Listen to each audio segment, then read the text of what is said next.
Welcome back to my workshop, but what is going to be the start of yet another exciting project. I don't know how we do it. Now for this video, as you can see, I have got a whole panoply of bits and pieces in front of me, and what we're going to make is a tabletop food smoker. But it's going to have a slight twist to it. Perish the thought we'd ever do anything normal. So not only is it a tabletop food smoker, but it's also a food dehydrator. Now this is by way of a bit of an experiment. If you've been watching my Old Bloke's Kitchen videos, you know I do like to have a little bit of a play, and I do like to try and make ingredients. So one of my favourite ingredients is smoked paprika. So for the last couple of months I've been growing some peppers, the right sort of Hungarian pepper that one needs in order to make paprika. And then when it's grown, what you then need to do is to be able to dry it out, and then you also need to get some smoky flavour into it. So that's what this project is all about. So what we're going to do is we're going to make a nice steel box, and this is going to be a box that's going to go on a table, and then next to it we'll have a fire, and so we'll be able to introduce heat, we'll be able to introduce smoke. It's going to be so exciting. Sit back, enjoy the video, and let's see how we get on. Now, like a lot of my projects recently, what we end up with is an angle iron frame, which I'll weld together, but I'm not going to bother showing you that. It's not very exciting. This is 20mm by 20mm angle iron with a 3mm wall, 550mm down that bit. Don't bother writing all this down. If you want to make one of these for yourself, send me an email, I'll send you the drawing. Life is nice and simple that way, isn't it? So I'm going to weld this together to make a frame. You'll notice that this is going to be the bottom of the box. I've turned the angle iron that way, and then later on there will be a piece of steel that will fit in the centre like that to become the bottom, and this is going to be the top of the box. I'm not going to weld the sheet steel in at the back because there's a reason for that which will become apparent in a moment. So here we are 20 minutes later, and we've got ourselves a nice little frame. Now the idea is I've got these cake cooling racks. I managed to buy 4 of the same, and the whole thing is built around the size of these. I bought these first. If you're going to be making one of these for yourself, it's probably a good idea to buy the cooling racks first, and then you can adjust the measurements to fit, but you'll see the principle. Now, I've got 4 of these to go in at intervals going the way down, so I'm now going to make myself a little subframe with pieces going across that these can then rest on. Now you can see why I needed the cake trays, because they now fit ever so nicely. I mean, for the want of a better term, we'll call it a ladder, but for this shelving unit we put it aside, and the idea is we've got 4 of them. I'm then going to clad the outsides. I'll do the sides with just plain steel. The back is a bit more of a challenge, and the top is going to be different. Now the one thing that's going to be different between the one that I'm making and the one that you might want to make, the reason I'm making this, I've been asked to demonstrate some of the stuff that I do at a food fair. And obviously it's very difficult to take all the big pieces that I take, so the reason I wanted this nice small tabletop smoker, apart from the fact it's a nice useful thing to have, is that I can demonstrate to people what it is I'm going to do. So for this one, what I'm going to do is I'm going to have a perspex door on the front. You would probably want to have a steel door on your one. But that way people can see what's going on. I mean, if you want to have a perspex door, have a perspex door. But that makes it much more expensive.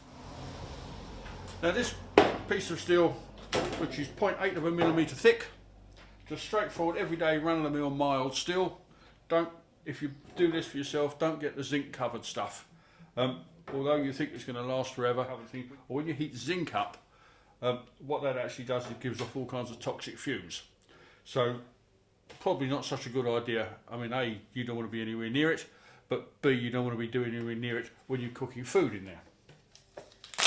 Now if you're just going to make a plain smoker, you won't need to do this bit, because you'll be generating the smoke from within inside the box. What I'm wanting to do is to produce some heat, or I want to get some heat into it. I want to be able to dehydrate what's inside it, so I need to be able to pipe some heat into it. You could do it with an electric heater, I suppose, but where's the fun in that? So what I'm going to do is I'm going to have a separate fire, and then I'm going to duct the heat from the fire into here using a bit of flexible chimney pipe and this adapter here. So you now need to cut a hole big enough to do that. So having now made the frame, the next job is to start cladding it. Now for the cladding, as usual, I'm using sheet steel, 0.8mm thick, and I'm just going to put this on the top here and we'll rivet it all the way around, and then we'll do the sides. I've already got one on the bottom. Now the one thing you may notice is this one has got a hole in the top, 112mm hole. The difference between a smoker and a dehydrator is a dehydrator needs to have airflow. So we'll have a hole on the back somewhere around there, and then the hot air from the fire is going to come in here, come up through our trays of food, and it's going to come out the top here. And to make sure we have a good constant airflow, then we're going to have a little electric fan that's going to sit on the top here and just keep blowing or pulling the smoke through. Now if you don't want to make a dehydrator, you're just looking to make a nice tabletop smoker, then you don't need that hole in the top. Just put a straightforward flat plate, job done. As I'm making this, I keep thinking of new things that I can do. One of the things that's occurred to me is I quite fancy making smoked tomato powder. How good would that be? Smoked tomato powder. You could just sprinkle it on spaghetti bolognese, even just put it over the top of some chips. I'm salivating at the very thought of this. This is just too exciting for words. Right, on we go.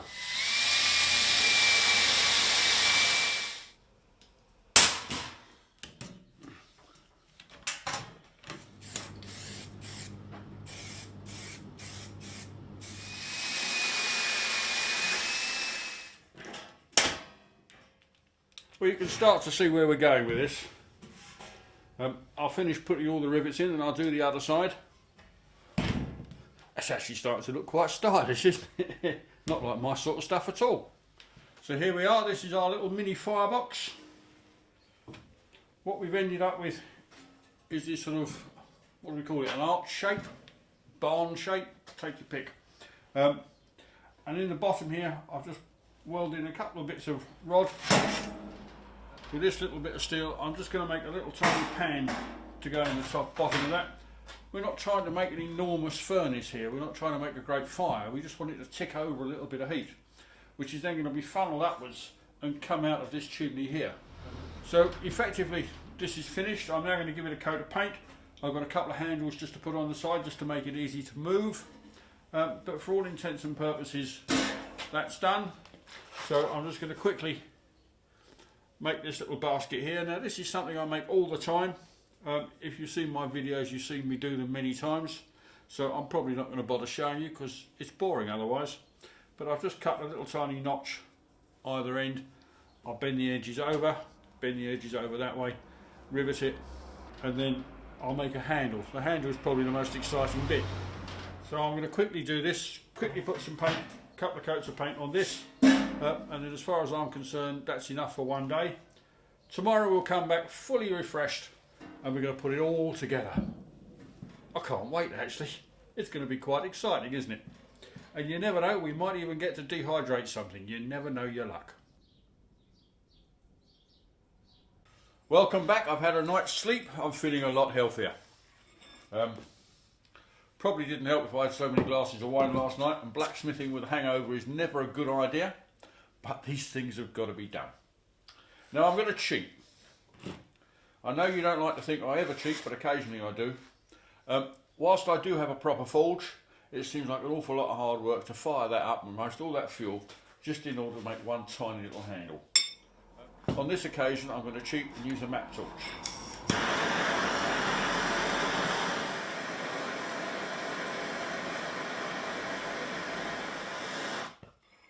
We'd struggle to get it much hotter than that.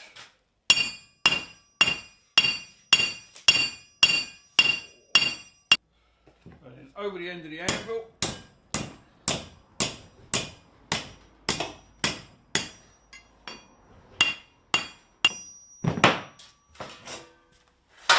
And that will be a perfect handle to go on our fire tray like that. Now the temptation is to now go and put that in a bucket of water because it makes a lovely hissing noise. Whilst that's quite good fun, that's bad news as far as working with it, because what it does is it case hardens the outside of the steel. It makes it much harder to drill. So we're just going to leave that now, and that will slowly cool down.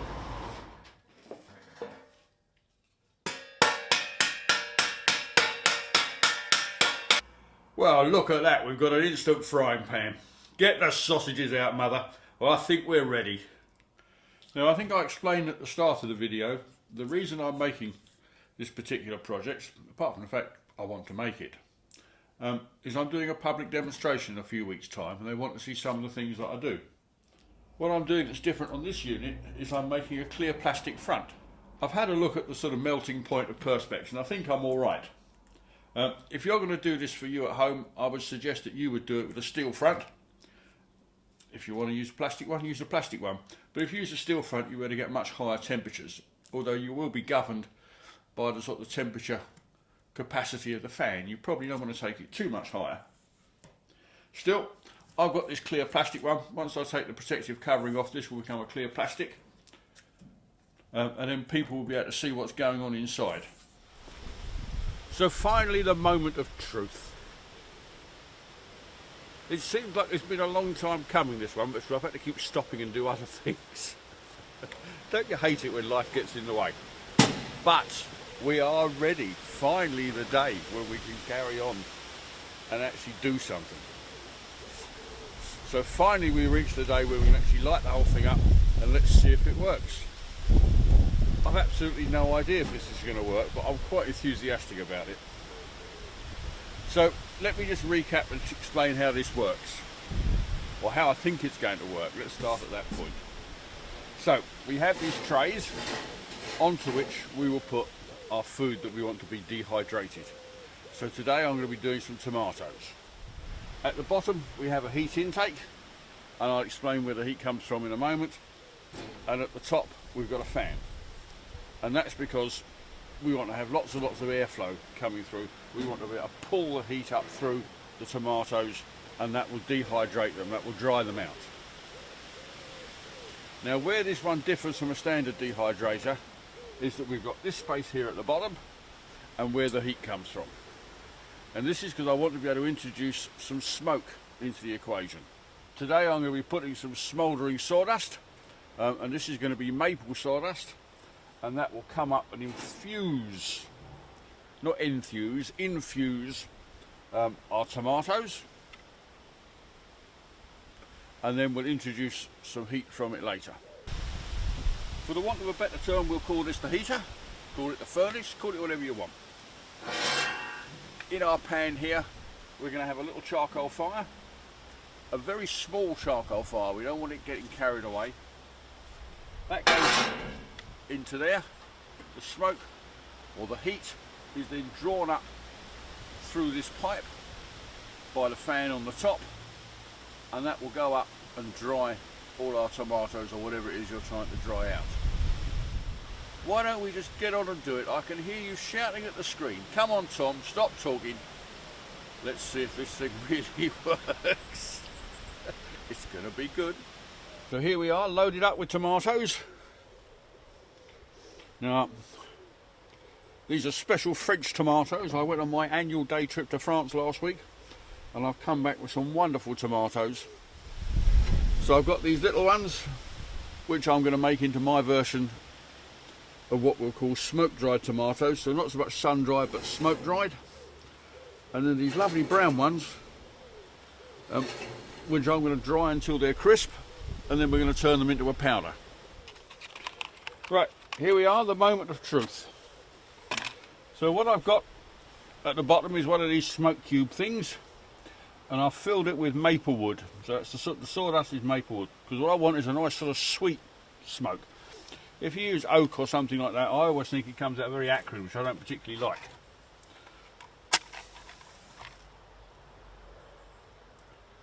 Now what I'm going to do is I'm going to set this going, and I'm going to leave it for about an hour just with the smoke going.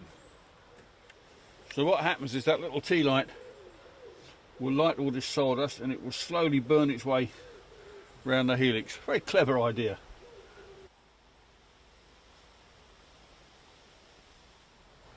Now I used to think charcoal making was probably going to be my favourite occupation, but I think this might take over.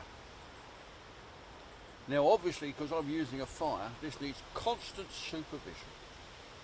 And I am ready to throw myself at it and give it 110.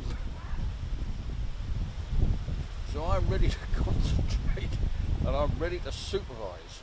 It's now, well, 10 to 10 in the morning. I reckon this is probably going to take 6 or 7 hours. In about half an hour's time I've got to jump up and light the charcoal, and we'll get some heat into the dehydrator and actually start the dehydrating process. But in the meantime, it's a tough job, but somebody's got to do it. Now it doesn't seem right, but I'm using commercial charcoal for this. I've run out of the proper stuff,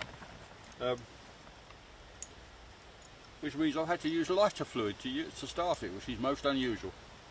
If you use lighter fluid, make sure you let all that burn off before you even think about taking it anywhere near food. So we're just going to leave that for about 20 minutes and that will char over quite nicely, and then that's ready to go into our furnace.